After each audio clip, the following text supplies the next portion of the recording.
Hello, hello. Good morning, good evening, or good afternoon. I'm Michael's son. So we go on reading letter 1 today. And today we read Excerpt 18. Jesus on his way back from the desert to Galilee. Related thoughts 2. Wow, I thought. With my knowledge I could accomplish things no man has ever done before. Instead of struggling in a difficult life, I could begin to accumulate wealth easily, attract followers wherever I went, and share my knowledge with them to make their lives easier also. I could take away all pain and suffering. As I contemplated the many places I could visit so easily, I felt myself skimming the surface of the ground and rising until I reached the highest peak of the steep mountain overlooking the countryside below. There it was, all laid out before me. I felt my previous enthusiasm return. Wow, it would be so simple to round up the people and share all my knowledge with them. I would become powerful, even famous as a man who rescued mankind from all their sickness and troubles. I would gain their admiration and respect and would no longer be remembered as an idle, worthless fellow. With a tremendous shock, all I had been taught so recently, but a few hours ago, returned to mind with great force and clarity.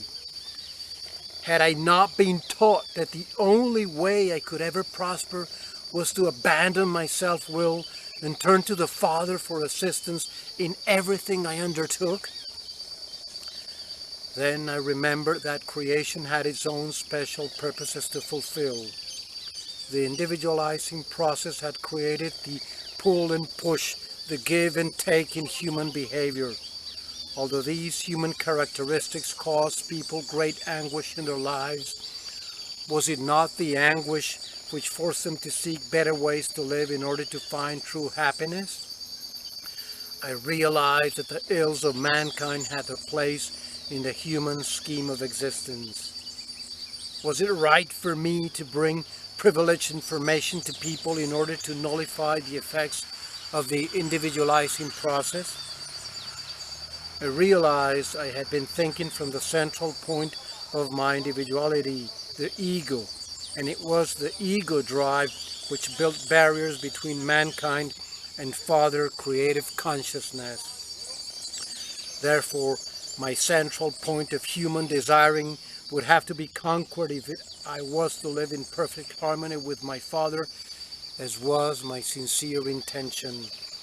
And so I continued on my way, pondering what might lie ahead and how I might best overcome the impulses governing my humanhood in order to remain in the flow of Father consciousness from which I would draw inspiration, guidance, answers to my problems, my daily nourishment, daily health, daily protection.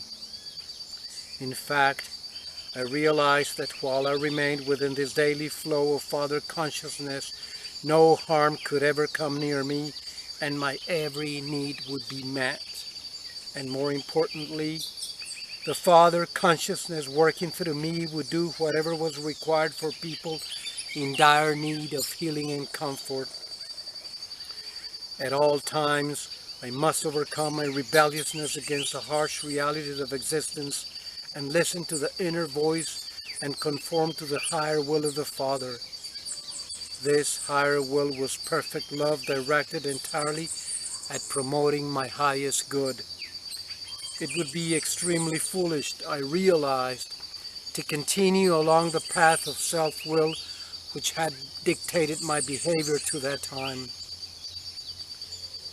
It was then that I was inspired to speak in parables to the people. Those who were ready to receive the knowledge would understand and make good use of it.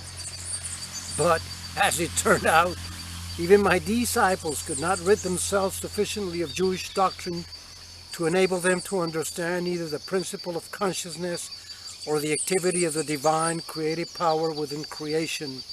Until this time, it has remained a mystery to all, except to the spiritually enlightened. Even the spiritual words of enlightenment cannot be immediately fully understood by the human mind. Therefore, these letters must be read slowly and accompanied by much meditation and prayer to be properly understood. Okay? The reading ends here. Thanks so much for being here today with me. Please click on the red button below to subscribe to my channel. Please give me a like if you like this video, and thanks for sharing with friends. I hope to see you tomorrow again. Thanks again. I love you all. Bye-bye.